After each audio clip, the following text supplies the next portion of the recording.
Hey guys, Drifter here. Welcome to Ghost in Depth. In today's episode, we'll be covering the Ripper. It's not a submachine gun or an assault rifle, it is both. It is a true hybrid weapon that allows you to swap back and forth between SMG and AR modes. It's part of the new DLC for Season Pass holders. You can't use this weapon unless you got the Season Pass, but there's a lot of questions about it. Is it good, bad? What's the difference between the modes? And most importantly, is it overpowered? I'm going to be addressing all of those concerns today in today's in-depth episode. And one thing I'd like to say in the beginning is that unfortunately my number one stat guy, the number one stat guy in the world who picks apart the PC code, Marvel 4, has gone a little bit AWOL, and I haven't seen any sort of raw stats from him. So everything I'm giving you today is hand-tested from the Xbox One version of the game.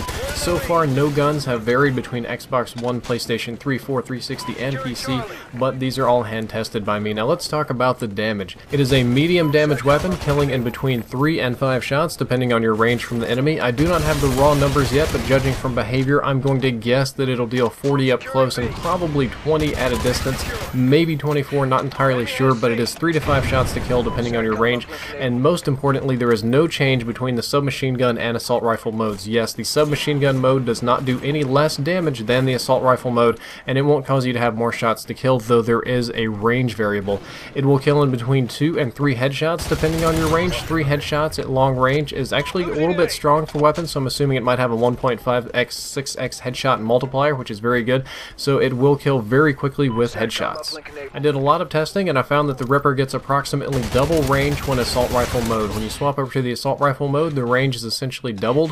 When it's in submachine gun mode, it has a very similar range to the Bison submachine gun, and when you put it in assault rifle mode, it has a very similar range to the SA-805, which is actually one of the better ranged weapons, and I would say that it makes a strong competitor for an assault rifle, if not for some other things, which we're going to talk in a little bit.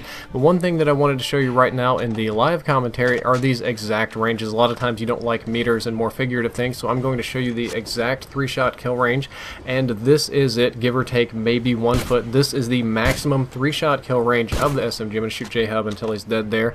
Then I'm going to reload. We're going to swap it over to assault rifle mode, and we're going to swap over to a different clip. I'm going to show you just how much range you get. This is the maximum 3-shot kill range in assault rifle mode, and as you can see, it is much further away. It's approximately double, so swapping it over to the assault rifle mode, you do get a lot of extra range.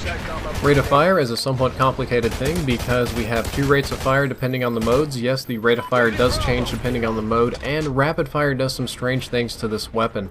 We've talked a lot about frame rounding or whatever, so I got these numbers exactly from the game, and these are using more common numbers and especially closer to the frame rounding.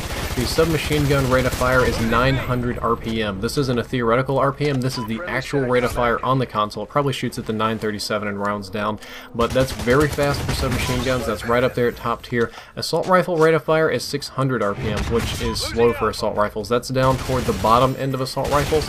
And the interesting thing that I found is that when you put rapid fire on this weapon, the submachine gun rate of fire is completely unaffected, but the assault rifle rate of fire goes up considerably. So rapid fire on the Ripper is useless on the submachine gun portion of the game. I didn't believe it either. I took into the placebo effect. I thought it was great. I used it for a long time. Totally not true. However, the assault rifle gets a very decent buff, so do remember that the rapid fire is only for the assault rifle portion of the weapon, and my understanding is that it was designed that way on purpose to keep the submachine gun portion from becoming overpowered. When it comes to time to kill, the time to kill is fast for a submachine gun. It does pretty good damage. It kills in 3 shots up close, 4 or 5 at ranges. You know, that's good for a submachine gun, and it shoots fast. The submachine gun part of the Ripper will kill fast.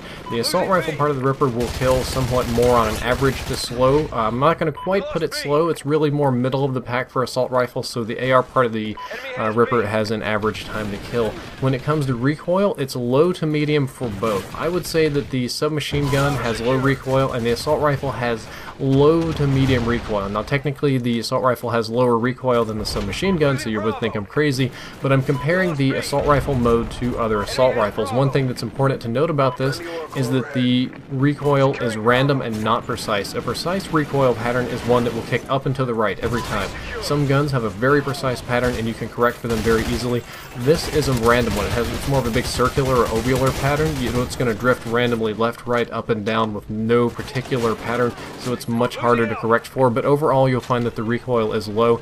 And again, the assault rifle mode has less recoil than the SMG mode, not only in that it shoots slower and it's easier to control, but it literally has less recoil. So if you really need accurate shots, if you're running low on bullets, if you need to hit somebody at long range, aside from the range boost, you're playing hardcore, it won't matter as much.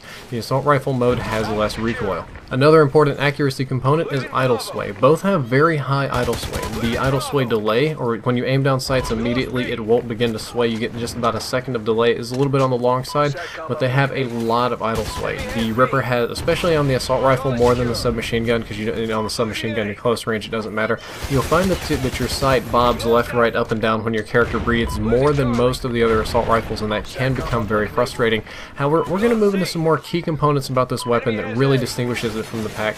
Number one is that it has SMG hipfire accuracy in both modes. This is critical. It has submachine gun hipfire accuracy when it's in submachine gun mode, and when you swap it over to assault rifle mode, it retains the submachine gun hipfire accuracy. That means that it is an excellent hipfire weapon. That's why I run steady aim on it. We're going to get to the class build in a little bit, but that is a critical component of this weapon, is that it is an excellent hipfire weapon. The aim down sights time is somewhat in between submachine guns and assault rifles at 0.23 seconds. SMGs in this game normally do 0.2 or 200 milliseconds, and assault rifles 0.3 or 300 milliseconds. This one is a little bit slower than most submachine guns, but it's closer to an SMG than an assault rifle, and it does aim down sights very quickly, which means I don't really need quick draw, and that's a very critical thing.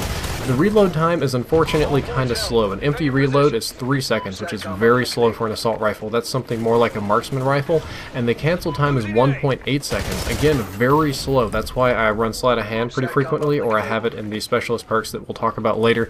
So do keep in mind that if you run out of bullets, you're going to be in a pickle reloading, but it does have quite a few bullets. Standard magazine size is 32, which would be high for an assault rifle, but low for a submachine gun. Extended mags goes all the way up to 48, one of my favorite attachments on this weapon. Very good, and you're probably not going to run out of bullets too often unless you just go rapid fire and hose people in their faces, but again, rapid fire only affects the assault rifle mode. Judging optics is one of the few subjective parts of the in-depth episodes. I'm going to say that it has good iron sights. The iron sights on the SMG mode are very strong, they're easy to use.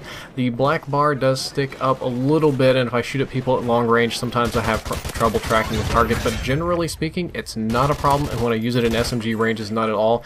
The assault rifle has okay-ish optics. The optical attachment, when you flip it up, it's good, it's easy to use, but it is a little bit blurry. It's not as good as a red or a blue dot sight at long ranges, but I can definitely make do with it no problem. Penetration is low. It seems low. This is very difficult to test. I believe it has submachine gun level wall penetration, which means wall bangs are no good. An important feature is that the swap time is instant.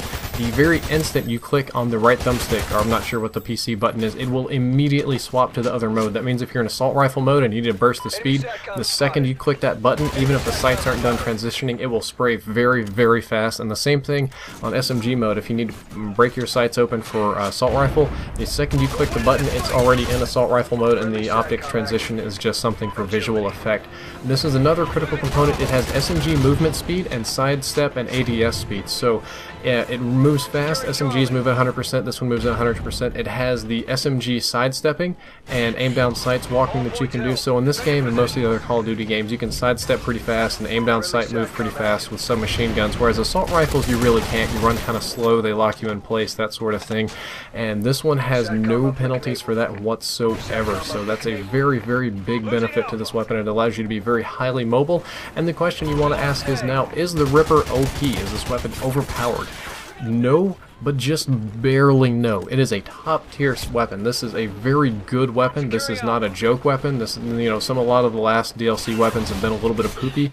This one is not so. This is a top tier weapon. This is a top 3, top 5, maybe even a top 2 weapon. Is it massively crazy overpowered? Not by my definition, but don't make the mistake that it is not a strong weapon. My best class for the Ripper is somewhat unusual, especially for my class builds, because I don't need quick draw or stalker for this gun to be good. I run the 3 attachments attachments perk, so I get grip, extended mags, and suppressor. A lot of people do like the rapid fire, but since that doesn't affect the SMG part of it, I don't use it. If you don't like the suppressor, you can trade out for muzzle brake. That works fine too. Ready up and steady aim go together like peanut butter and jelly. Steady aim is excellent on this weapon because you can hip fire from both modes very effectively.